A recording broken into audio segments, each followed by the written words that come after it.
Terry? Terry. Terry. Terry. Terry. Terry. Terry. Terry. Terry. Terry. Terry. My work experience. I didn't have much money, so I became a door-to-door salesman, doing everything from newspaper sales to magazine and fuller brush. And I had a year doing plastic injection mold equipment operation. Then I got the opportunity to enlist in the Navy and see if they would take me, so I joined in September of '72. I started doing a lot of freelance on the side. I was doing weddings starting in '76, and I started doing my weddings for a $99 special. I started looking at companies that actually had a future, so I decided to work for a book publisher, Bantam Books.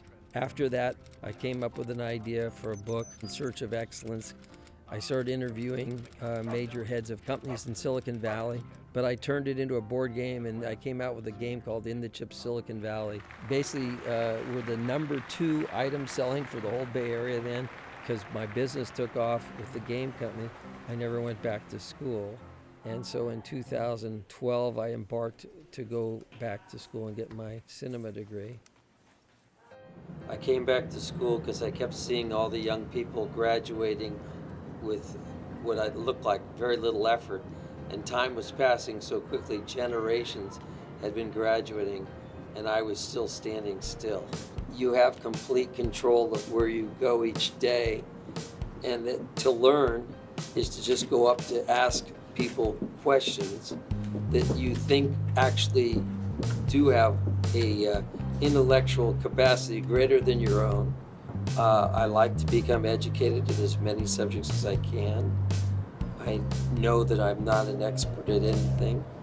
I just feel that it's still important to judge things with a little bit more questioning rather than just accept everything as it seems from one person.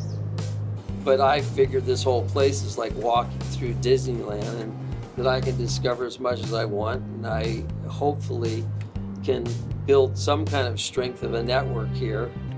Being at college at 61 is not socially that exciting. You know that you really can't fit in, and that you're actually sort of like a tourist here. So what does life after college look like? I have a nonprofit that I started several years ago, 2011. It's called Pacific Rim Documentary Center. Basically, anything that pertains to using the technology to advance the way society lives. The world never stops, and we're only here for a short period. So I don't really expect to change anything on this earth, because it would change the moment I left it anyhow. So it's just a matter of, I guess, rolling down the window and looking outside and enjoying the ride. All right, signing off. There's a neat guy that I talked to already.